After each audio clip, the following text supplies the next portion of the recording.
Alors les enfants, quel film devrait avoir un remake? Oui Ridley? Gladiator. Quelqu'un d'intelligent aimerait répondre? C'est un peu abrupt. En même temps, est-ce que c'est faux? C'est du Netflix sur 20. Il mérite d'être catalogué dans ces films que vous regardez parce que vous n'avez rien trouvé de mieux. Ce n'est pas catastrophique. Ça ne mérite pas d'être dithyrambique. À part débrancher vos cerveaux, vous détendre, ça n'apportera pas beaucoup plus. Dans ce film, Ridley, il montre qu'il est totalement incapable de se débarrasser de ses travers coutumiers, notamment son allergie aiguë pour l'histoire, les singes, les requins dans l'arène, et le rhinocéros monté par un cavalier, ils n'auront échappé à personne, je pense. Mais qu'ils disent enfin, je l'ai fait parce que c'est cool, point. Mais non, c'est comme pour les thèmes de ces films. Monsieur n'est pas capable d'être honnête avec lui-même et de se contenter de thèmes à destination du grand public, au lieu de faire un mix immonde entre thèmes à grand public et de niche. Si enfin il s'acceptait comme créateur de blockbusters, de succès commerciaux, il renouerait avec justement un bon box-office. Sors du placard, Ridley! À 86 ans, il serait temps. Bon, ceux qui sont venus en espérant une redite du premier Gladiator, un film resserré sur le thème de la vengeance, avec une structure narrative simple, mais à l'efficacité mélodramatique redoutable, aux performances d'acteurs d'une justesse poignante, faites l'économie du prix du billet, vous serez déçus. D'ailleurs, la plupart des gens correctement câblés se sont tous dit pourquoi un deuxième Gladiator? La réponse, elle se situe probablement entre la lâcheté créative des studios, le désir de Ridley Scott de continuer à réaliser des films tout en conservant un semblant d'attention de la part du monde du cinéma. Je vous rassure, vous sortirez de la séance sans avoir bougé d'un iota de cette intuition initiale. Je sais que j'ai raison, j'ai toujours raison. Et quand j'ai raison, j'ai raison. Et quand j'ai tort, j'aurais pu avoir raison. Ce qui fait qu'à la fin, j'ai raison quand même. Alors maintenant, l'histoire dans les grandes lignes. Rome est dirigée par deux empereurs qui se partagent péniblement un cerveau sain, dont vous vous demandez s'ils sont à un stade avancé de la syphilis ou juste nés comme ça.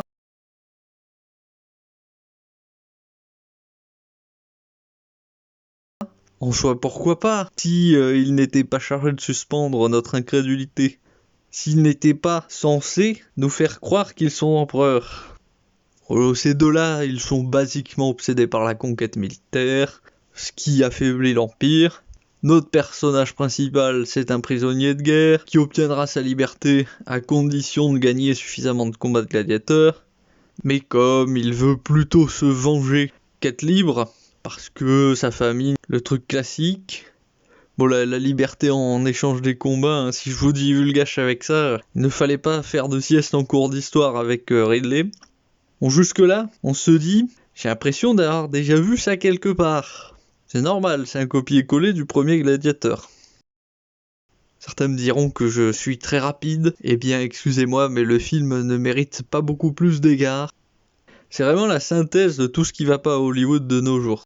Le film embraye sur une contrefaçon biscornue du premier film, puis, comme il assume pas vraiment d'être une copie, il se dit je vais mettre un autre thème dans mon film, parce que sinon tout le monde verrait un peu trop que c'est une ressucée. Donc je vais prendre la tangente sur un conflit aux contours mal définis, aux enjeux mal reliés aux personnages qui y prennent part, et ainsi je vais déboucher sur un résultat dans lequel les spectateurs seront pas investis. C'est un film sandwich, qui a une base simple et solide, le thème de la vengeance qui constitue le pain.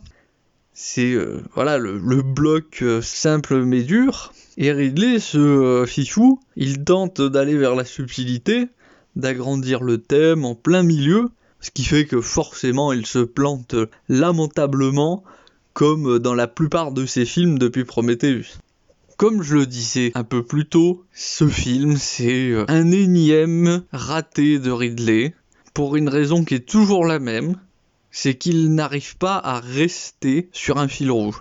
Il n'arrive pas à s'accrocher a un squelette bien précis, il hésite toujours ou n'a pas le talent sur le fil rouge qu'il doit suivre. Non, lui il prend le fil vert, le fil bleu, le jaune, tous en même temps, si bien que il commence sur un thème facile, et sans trop comprendre ni comment, pourquoi, dans quel but, il part sur des sujets où il n'a pas posé suffisamment d'éléments tout au long du film, qu'il n'a pas assez construit, qu'il n'amène pas de façon assez organique, et il se retrouve avec des films hybrides, donc de mauvais films, hein, dans leur structure en tout cas.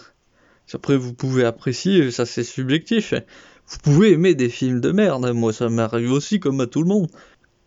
Pour illustrer tout ça, je suis obligé de revenir à Prometheus, à la racine du mal, parce que c'est l'exemple parfait. Dans ce film, au lieu de plancher sur le développement des origines des créateurs des aliens, ou alors de refaire un film alien classique, horrifique, où vous avez un extraterrestre qui poursuit nos humains, là non, Ridley, lui, il veut jouer à l'intéressant, et il va mélanger le schéma classique du film d'horreur avec un schéma de construction de lore, si bien que vous retrouvez avec les deux sujets qui se handicapent mutuellement à travers tout le film. Puisque pour placer l'un dans l'autre, l'un avec l'autre, et bien tout simplement, la contrainte du temps fait que ça donne un rythme artificiel à son film. Et par exemple, avec les flashbacks sur les ingénieurs qu'il doit caser constamment, les petits détails sur eux, sacrifier des personnages bêtement, juste pour étaler le lore.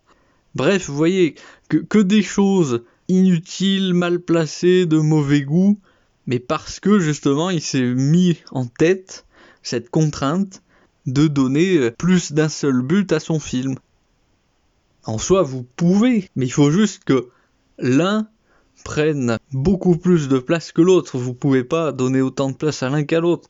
C'est difficile de l'exprimer d'une façon très arithmétique. Ça touche plus à la logique intuitive, à la logique sensible. Bon, en résumé, Ridley, il doit dégonfler le melon qu'il a pris et faire des films au scénario basique mais efficace. Alien et Gladiator 1, ils fonctionnent parce qu'ils ont un thème clair qui est filé du début à la fin du film. Dans le premier, vous avez la traque par une créature extraterrestre, et l'autre, la vengeance d'un homme brisé. Point.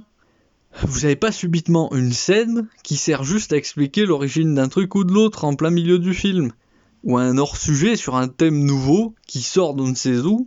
Je vais mettre une bâche supplémentaire à Ridley, mais dans Gladiator 2, il fait une autre erreur capitale, c'est de multiplier les antagonistes. Au lieu de bien développer un antagoniste, le général ou les empereurs, là non, Ridley, lui, il essaye de caser ces trois-là, même si bon, comme je disais, hein, les deux empereurs, on peut compter comme un personnage, hein, puisque c'est des caricatures.